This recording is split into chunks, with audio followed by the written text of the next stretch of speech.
Hello dear students, welcome to the biology online class. So today we are going to study about the new topic, that is chapter 2, biological classification. Since the dawn of civilization, there have been many attempts to classify living organisms. So Aristotle was the earliest to attempt a more scientific basis for classification of organisms, and he classified plants into trees, shrubs and herbs, and animals into two groups, those which had red blood and those that did not. So according to Aristotle, the living organisms are classified into plants and animals, and under plants it consists of three groups: trees, shrubs and herbs, and under animals it consists of two groups, those which had red blood and those that did not. Later, in the year 1758, two kingdom classification was proposed by Linnaeus, and this system classifies organisms into two kingdoms. They are kingdom Plantae and kingdom Animalia. And in the year 1969, the five kingdom classification was proposed by R.H. Whittaker. And according to this system of classification, the living organisms are grouped into five kingdoms. They are kingdom Monera, kingdom Protista, kingdom Fungi, kingdom Plantae and kingdom Animalia. So this is the chart of five kingdom classification of organism proposed by R.H. Whittaker. So according to this system of classification, the living organisms are grouped into five categories. They are kingdom Monera, kingdom Protista, kingdom Fungi, kingdom Plantae and kingdom Animalia. So now let us move on to the first kingdom, that is kingdom Monera. And example for this kingdom Monera is bacteria. So bacteria are the most abundant microorganisms. Hundreds of bacteria are present in a handful of soil. They also live in extreme habitats such as hot springs, deserts, snow and deep oceans. Many are parasites. Parasites means they can cause diseases or they are pathogenic in nature. Based on the shape, bacteria are classified into four categories. They are Coccus, Bacillus, Vibrio and Spirillum. So once again I'll repeat. Based on the shape, bacteria are classified into four categories: Cocci, Bacillus, Vibrio and Spirillum. So if the bacteria is spherical in shape, then it is called as coccus. Coccus singular, cocci plural. So once again I'll repeat. Coccus means if the bacteria is spherical in shape, then it is called as coccus. Am I clear? Moving on to the second type, bacillus. If the bacteria is rod shaped with rounded ends, then it is called as bacillus. Here also bacillus means singular, bacilli plural. So bacillus means if the bacteria is rod shaped like this with rounded ends, then it is called as bacillus. So this is the second type of bacteria. Next, if the bacteria is comma shaped, then it is called as Vibrio. So once again I'll repeat. If the bacteria is spherical in shape, then it is called as coccus. And if the bacteria is rod shaped with rounded ends, then it is called as bacillus. And if the bacteria is comma shaped, then it is called as Vibrium. Vibrium singular, Vibrio plural. And the fourth type is Spirillum. So if the bacteria is spiral in shape, then it is called as Spirillum. So these are the four types of bacteria based on the shapes. Once again I'll repeat, based on the shape there are four types.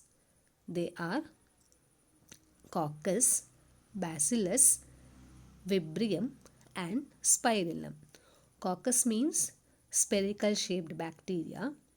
Bacillus means rod shaped bacteria with rounded ends. Vibrium means comma shaped bacteria. And Spirillum means spiral shaped bacteria. Is that clear? Okay. Next, we'll move on to the another group of classification. Mainly, bacteria are classified into two groups.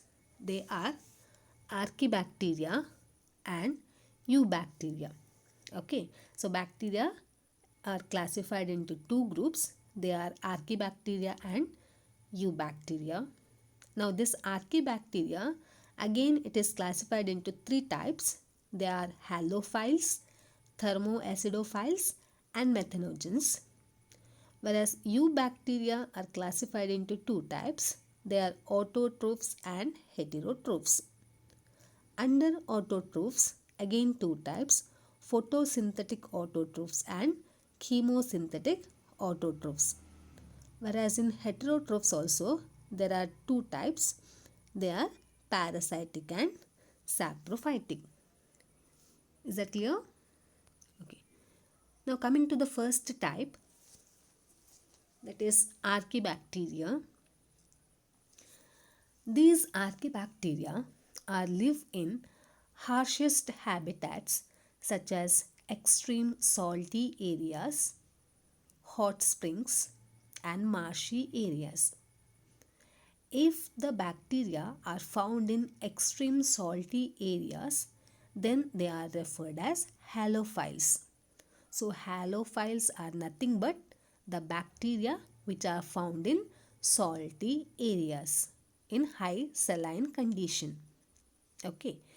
Then if the bacteria are found in hot spring regions where the temperature is very high, then that group of bacteria is called as thermoacidophiles. Whereas if the bacteria are found in marshy areas, then they are called as methanogens. So these are the three groups of bacteria under Archaebacteria. Archaebacteria have a different cell wall structure for their survival in extreme conditions. So in this picture you can clearly observe the three groups of bacteria under Archaebacteria. They are halophiles, thermoacidophiles and methanogens. What do you mean by halophiles? Halophiles are nothing but these are the groups of bacteria which are found in salty areas, which are found in extreme salty areas or where the salt content is very high. Then that in that region these group of bacteria are present. Whereas thermoacidophiles means these are the bacteria which are found in the hot spring region where the temperature is very high. Whereas methanogens are nothing but these are the bacteria which are found in the marshy areas. And methanogens are present in the guts of ruminant animals, for example in cows and buffaloes, and they produce methane gas from the dung of these animals, and this methane gas is used as a biogas. So methanogens are nothing but these are the group of bacteria found in the marshy regions or they are present in the guts of ruminant animals. Ruminant animals, examples for ruminant animals are cows, buffaloes, etc. And these methanogens produce methane gas from the dung of these animals. And this methane gas is called as the biogas. Okay. So these are the groups of bacteria under archaebacteria. Coming to the second type of bacteria, that is eubacteria. And this eubacteria is also called as true bacteria. And they have a rigid cell wall and a flagellum if motile. So flagella is nothing but it is a locomotory organ. So if the eubacteria is motile, then it should possess a flagellum. And under eubacteria, they are classified into two types. They are autotrophs and heterotrophs. What do you mean by autotrophs? Autotrophs are nothing but these are the organisms which can synthesize their own food. Swavalambigalu. Okay. Whereas heterotrophs are nothing but paravalambigalu. They cannot synthesize their own food. Am I clear? So under eubacteria, there are two groups, autotrophs and heterotrophs. Under autotrophs, again two types, photosynthetic autotroph and chemosynthetic autotroph. So what do you mean by photosynthetic autotrophs? They have chlorophyll A similar to that of green plants. So these photosynthetic autotrophs, they can synthesize their own food by using the sunlight. Okay. Example for this group is cyanobacteria or blue-green algae. Once again I'll repeat. Autotrophs are nothing but these are the organisms which can synthesize their own food. Under autotrophs, there are two groups, photosynthetic autotrophs and chemosynthetic autotrophs. Photosynthetic autotrophs are nothing but these are the bacteria which can synthesize their own food by using sunlight. Whereas chemosynthetic autotrophs are nothing but these are the bacteria which can synthesize their own food by using the chemical energy. Is that clear? Now, example for photosynthetic autotrophs are cyanobacteria. And this cyanobacteria member is also commonly called as blue-green algae. And these blue-green algal members have chlorophyll pigment similar to that of green plants. So in plants, they have chlorophyll pigment, patraharitu, correct? Same type of pigment is present in cyanobacterial cell. Okay. And coming to the structure of cyanobacteria or blue-green algae, this cyanobacterial member is unicellular, colonial or filamentous, marine or terrestrial. Means they are made up of single cell. Unicellular means single cell structure. Colonial means they are found in the colony, found in the groups. Or filamentous. Filamentous means in the form of chains. If the cells are present in the form of groups, if many cells are present in the form of groups, then it is called as colonial. And if the cells are present one above the other in the form of chain, then it is called as filamentous. Am I clear? So unicellular means single celled. Colonial means if the cells are present in groups, then it is called as colonial. Whereas filamentous means if many cells are present one above the other in the form of a chain-like structure, then it is called as filamentous. And these blue-green algal members are found both in marine or terrestrial habitats. They are found in aquatic as well as terrestrial habitats. The colonies are generally surrounded by gelatinous sheath. So each colony or each cell or each filament of the blue green algae externally outside it is covered by a mucilaginous substance, a slimy substance. They often form blooms in polluted water bodies. Some of them fix atmospheric nitrogen in specialized cells called heterocysts. And examples for cyanobacteria are nostoc and anabina.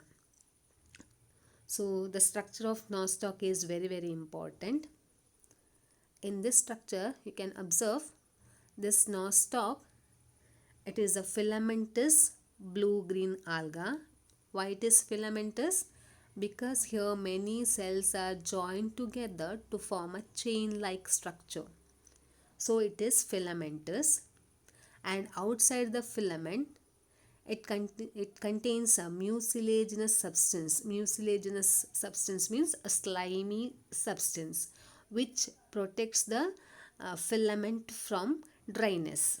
Okay, and in the filament of the nostoc, it contains heterocyst, a specialized structure called heterocyst. What is the function of heterocyst? It helps in nitrogen fixation. So the main function of heterocyst is nitrogen fixation. Am I clear? So these are about the structure of nostoc. Coming to the second group of autotroph, that is chemosynthetic autotroph. So here chemosynthetic autotrophs are nothing but they are the bacteria which can synthesize their own food by using chemical energy. So they oxidize inorganic substances such as nitrates, nitrites and ammonia and use the released energy for their ATP production. They play a very important role in recycling nutrients like nitrogen, phosphorus, iron and sulfur. So these two are the groups of autotrophs, photosynthetic autotrophs as well as chemosynthetic autotrophs. Coming to the second group of bacteria, they are heterotrophic bacteria. These heterotrophic bacteria, they are most abundant in nature and majority of them are important decomposers. Some of the examples for heterotrophic bacteria are lactobacillus, rhizobium, Vibrio cholerae and Salmonella typhi. So these are the heterotrophic bacteria which cannot synthesize their own food. So here the lactobacillus, it is the bacteria found in the milk. They are used to make curd from the milk. And some of the heterotrophic bacteria, they are also used in the production of antibiotics and fixing nitrogen in legume roots, etc. is the function of some of the bacteria. Some are pathogens causing damage to the human beings, crops, farm animals and pests. Example, cholera, typhoid, tetanus and citrus canker, etc. So, heterotrophic bacteria are nothing but these are the groups of bacteria which cannot synthesize their own food. Examples, rhizobium, lactobacillus, etc. In heterotrophic bacteria, some of the bacterial members have useful aspects, whereas some of the bacterial members are pathogenic in nature. Pathogenic means they can cause diseases or they can cause damage to the human beings, crops, farm animals and the pest. Coming to the reproduction part, bacteria reproduce mainly by fission. Under unfavorable condition, they produce spores, and they also reproduce by a sort of sexual reproduction by adopting a primitive type of DNA transfer from one bacterium to another. So under reproduction, so reproduction in bacteria, reproduction is nothing but formation of new individuals, right? So the bacteria, it reproduces by three methods. Main reproduction, it is by the fission type. Fission means here the bacterial cell divides to form the new individuals. So main method of reproduction in bacteria is fission. Now along with the fission, under unfavorable condition, the bacteria produces the spores. Spores are nothing but the spherical shaped structures. Okay, these spores are produced during the unfavorable, during the unsuitable season. Correct? So along with the fission and along with the spore formation, the bacteria also reproduces by sexual method. And during sexual method of reproduction, DNA is transferred from one bacterium to the another. So reproduction in bacteria is of three types: by fission, by the formation of spores, and by sexual reproduction. Is